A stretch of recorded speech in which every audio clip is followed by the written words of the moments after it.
correr esse risco. Ele não quer nada com louvor hipnótico. Ele quer crentes que adorem racionalmente, o nosso culto racional. Reparem, diz que este mandado veio do Senhor e mais tarde lá estavam os instrumentos músicos do Senhor. Deus já disse o que é que Ele quer. Enquanto o inimigo, ele especialista na parte rítmica e melódica, já escolheu o que ele quer. Eu queria terminar agora com o seguinte.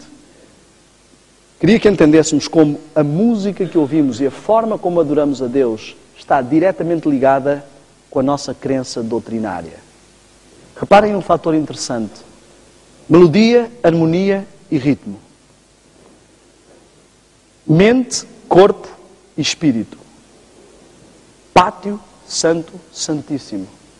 Tudo está intimamente ligado à adoração. Reparem. Quantas pessoas entram no pátio? Todo o povo. Quantas pessoas louvam nas festas cá fora? Todo o povo. Que tipo de música é? Louvor. Que tipo de estímulo há? Mental, espiritual e físico.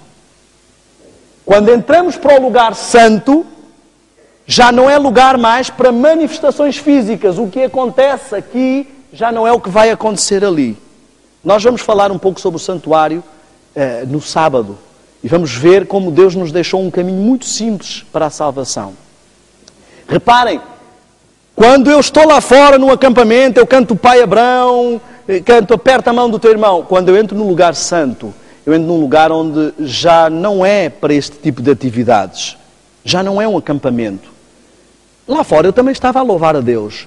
Mas há momentos e horas para tudo. Ninguém vai para um funeral cantar sempre alegre, sempre alegre. Não é a hora. E é um hino. Dizem, não, mas isto é um hino. Mas não é o momento. Então, há vários momentos de tipos de adoração. Aqui entramos agora, para sairmos do louvor, entramos no lugar santo. Esta hora é uma hora santa. A escola sabatina, a gente troca impressões. E depois entramos numa hora sagrada. Já não importa mais a minha opinião. Agora, há um que fala, ele pede para ser usado pelo Espírito Santo para que Deus fale e todos ouvem. Porque entramos agora num momento de adoração. Temos que entender a distinção da música. Então não trazemos este tipo de instrumentos para dentro do templo. O que acontece é que quando as pessoas não têm uma religião embasada nas coisas sólidas, elas precisam compensar isso. Elas não têm tanto prazer assim em ler a Bíblia. Elas não têm tanto prazer assim em estudar coisas espirituais. Elas estão habituadas a chiclete de êxtase, sentam-se e assistem bons filmes, comem uma boa pizza, estão ali com coisas que as estimulam e elas não aguentam vir para aqui e ficar 2 horas sem nenhum estímulo estático, sem nenhum estímulo hormonal. Então elas precisam que isto se torne mais animado, porque elas não conseguem aguentar isso. Eu fui a uma escola sabatina numa igreja nos Estados Unidos, que eu cheguei, o jovem falou por 5 minutos e depois chegou o monitor e disse assim, ok, agora vamos para um pequeno intervalo. Esse pequeno intervalo, mas a gente acabou de começar. Eu perguntei à senhora do lado, quanto tempo é intervalo? Ele disse, não, a escola sabatina já acabou. Como assim já acabou? Não, os jovens não aguentam muito tempo. E abriu-se uma portinha e estava uma espécie de um barzinho com umas musiquinhas e um coisinho. Agora os jovens iam socializar. Este é o futuro. Começa com uma coisa bem simples, mas esse é o futuro. Acabamos por perder noção, perder interesse. Nós queremos sentir a Deus em vez de entender a Deus. Como é que o Espírito Santo nos fala? Ele vem para nos fazer sentir a verdade ou para nos convencer do pecado e da justiça e do juízo? Convencer é algo que se passa aqui, não é algo que se passa aqui. Não é uma sensação. Reparem, isto reflete claramente a nossa doutrina. Ela é composta, nós temos justificação, santificação, glorificação. O mundo evangélico acredita apenas na graça. E a música deles fica apenas no louvor. Não passa à elevação e à adoração. Não há tempo para se fazer silêncio e ouvir a voz de Deus, porque quer sentir a presença de Deus. Eu queria que entendêssemos o seguinte. E este era o ponto que eu queria mostrar.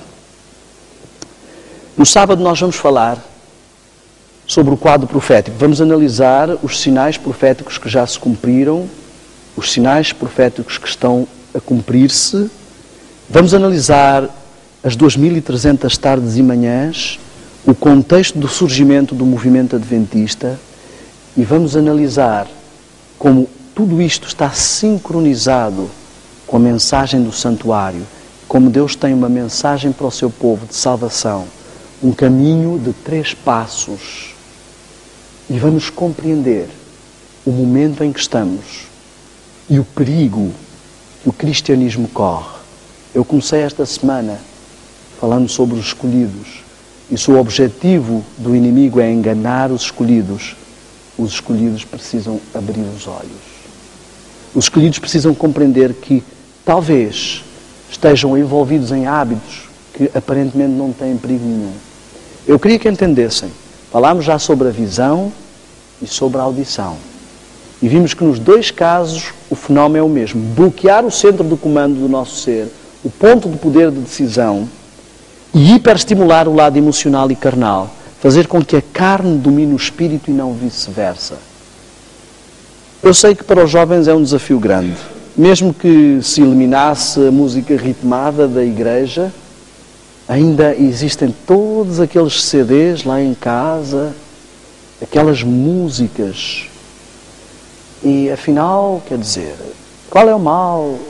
Eu, quando comecei a perceber que não devia ouvir YouTube, comecei a tentar selecionar algumas. Depois comecei a ficar desesperado. E eu quero dizer-vos uma coisa. Não adianta ouvir palestras sobre isto pode, aquilo não pode. Quando nós vimos para a igreja preocupados com isto pode e aquilo não pode, significa que ainda não fomos conquistados pelo cristianismo. Significa, olha, quando eu decidi casar com a minha esposa, eu não estava preocupado se isto pode ou se isto não pode. Eu, na realidade, se isto não pode, fica para fora. A Bíblia nos conta a história de uma pérola de grande preço. E diz que esse homem vendeu tudo. Se eu ainda não sinto vontade de vender tudo por Cristo, é porque eu ainda não conheço Cristo. Porque diz lá que ele, quando fosse levantado, todos atrairia a ele.